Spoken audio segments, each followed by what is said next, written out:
Hello and welcome back to the Yodavas podcast. It's been a while. I'm Luke, and in this podcast, we just talk about anything and everything. And I just try to give my insights on things that I believe to be important, and hopefully, they can be able to help you too. So, today, we're going to talk about loneliness in a connected world. The other day, I was scrolling through Instagram, and I was looking at my follower count and I'm like, wow, that's a lot of people. It's 2,000 and something. That's a lot of people. But there was still like a lingering sense of emptiness, so to speak, where you have the numbers, you have the engagement, everything's going well. But there's still that thing that doesn't feel fully like connection. So I'm just going to share a few notes that I have on the topic, and maybe we can learn something new together. So the first thing that I must say is that loneliness is not the same as being alone. It's the gap between the social connection that you do have currently and the one that you want to have. So essentially, it's taking a look at the way your life is now from a social perspective and then comparing that with what you desire, whether it's the quality of friendships or the experiences that you want to go on. That feeling in the midst of that gap is what loneliness is. And in 2023, a study by Harvard, they did a project called making caring common project. It was in 2023. So they found out that 36% of all Americans report feeling serious loneliness, and this came in a relative age range of 18 to 25, and the report reported very high rates of people in that age range. And that's a very big issue because it is extremely evident that 18 to 25 are extremely formative years in a person's life. I'm 19 currently, and I think that between like 17 or 18 and the age of 25 or 26 is like a span of time where, your mind is forming essentially. And also, I apologize for any background noise. But anyway, right now, loneliness recently has been considered a public health crisis, with some of the effects being equated to, things like smoking or drinking, even 10 to 15 times a day. That's how deep the loneliness hits. And why this matters is because you can be surrounded by people, have hundreds and hundreds and hundreds of thousands of followers, and still feel lonely. It's not necessarily about quantity, but it's more so about quality. And even with those 2,000 followers or whatever, that feeling still exists. So, number two is, why is this happening? Well, one thing is that we tend not to think that, digital connection is really not a substitute for real connection. When you interact online, you're missing so much. There's no tone of voice or body language or shared physical space, so to speak. Your brain is wired to read these cues when you're interacting with people. And therefore, that is one of the things that I think contributes directly to feeling disconnected even when you're speaking with people online. And research shows that when you interact face to face, it increases oxytocin, which, as we know, is what your bonding hormone is essentially. And screen based interactions barely do anything. Maybe it gives us like a micro version of real connection, maybe increases dopamine a little bit, but apart from that, it doesn't really do much. Reason number two is social media creates the illusion of connection while deepening isolation. When you scroll through other people's lives, you're seeing their highlight reel, and then you compare it with your behind the scenes, so to speak. So you see someone traveling or going to different places and whatnot, and it's something that people have talked about here and there. But then you compare that with where your life is right now, wherever your life is, you compare it with that. And as a result, you end up feeling, wow, I need to do better, but not in the healthy way. And that gap between what you see and what you experience creates an indefinite feeling of inadequacy within ourselves, where you feel like, why isn't my life like that? And that's a valid feeling. I mean, we're human beings, we experience things, but it's not a feeling that you should let linger. And you also end up scrolling more on social media instead of engaging. And even if social, you know, connections might not be a substitute for real connections, the issue with social media is 90% of our time is spent scrolling and not necessarily even talking to our friends. And the third reason is that we have lost third spaces. What do I mean by this?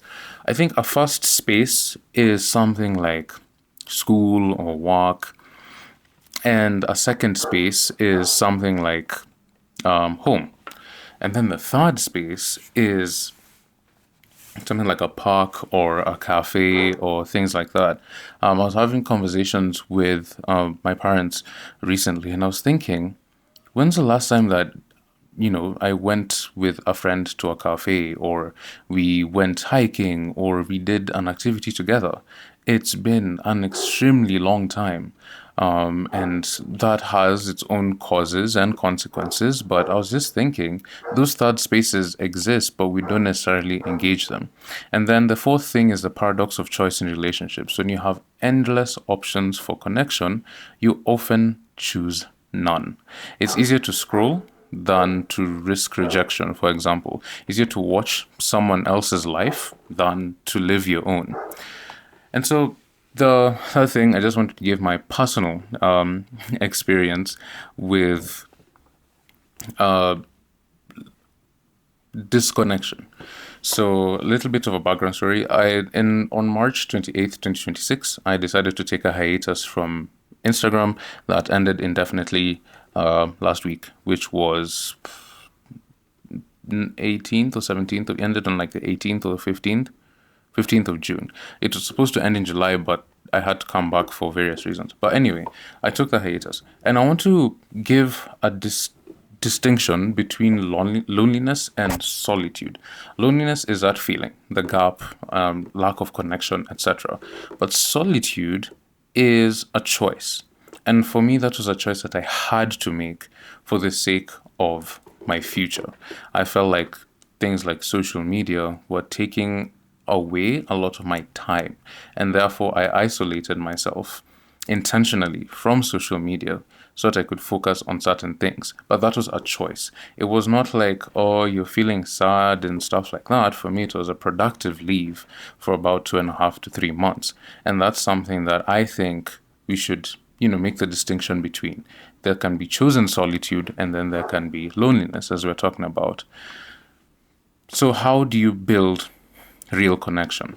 I have just a few things that I'd like to share. Number one is quality over quantity. Obviously, it's valuing the friendships that you already actively have and being able to grow them deeper, because friendships are not things that happen automatically. It's something that requires input from you and the other person. But, not all relationships are 50-50. Sometimes you need to give more energy than the other person gives in the relationship or the friendship, and other times it's the opposite. Sometimes you'll be giving more effort into it than you are, but as long as it's something that's growing healthily and steadily. And that connects to point number two, which is be the initiator. Don't always wait for people to come to you. If you're in a friendship with someone, sometimes you should be the person to reach out, to ask how they're doing, to ask if you should meet, to ask certain things. They'll be able to grow and strengthen this friendship. It's you who should be the initiator. Number three is practice vulnerability. If you're within a friendship, there's almost a 90% chance, at least with the friendships in my generation nowadays, that a lot of them are shallow. But when we're able to engage in activities together, when we're able to share our doubts, our fears, our insecurities with people that we trust, we're able to build deeper connections with those people and vice versa. And in turn, that makes the friendship deeper, not just because you know more about each other, but because you understand more about each other. And therefore, you can be able to help each other in certain situations based on what you know about each other. But you can't know or understand anything about someone if you're not willing to share with them. And number five is create a shared experience. Now, you can say, we'll watch this movie and we'll discuss it, which is fine. I do that with some of my friends, where you watch a movie or a series, and then, at some point you have a call about it, and discuss, the main characters and stuff like that. That's all fine and good. But once in a while, go to the cinema together, and watch a movie, or meet somewhere and form like a mini book club of your own, like the three or four of you, or just create shared experiences. Go to a cafe, watch a movie, go bowling, go to an art gallery, visit a mall. Those are small shared experiences that I believe can be able to help with curing this loneliness. Because I feel like loneliness only really comes when you're thinking about it. And the only reason you're thinking about it is because you do not have any relationship that you're meaningfully pouring into or actively engaging in, at least in my opinion. And I've learned that when you're able to invest time, and it doesn't have to be something grand, it can just be checking on someone often. When you're able to do small things like that, eventually that compounds, and the feeling of loneliness starts to disappear because you have something meaningful that you're looking forward to every time that you interact with this person or group of people. So that's what I've learned. And I realized that being connected, we're in the most connected time in history, but that doesn't really equate to better relationships. There's billions of people online, but that does not compare to being connected to even a few people in real life. It is very easy for me to say that for the value of friendship, you can sacrifice however how many hundred thousands of followers that you have online just to have extremely meaningful friendships in real life. And that is it for today's episode. It's just something that I thought about and written a few notes about, and I hope that it has been able to give slight insight, and maybe even helps you a little bit. I'm glad to be back, and I hope to be back weekly.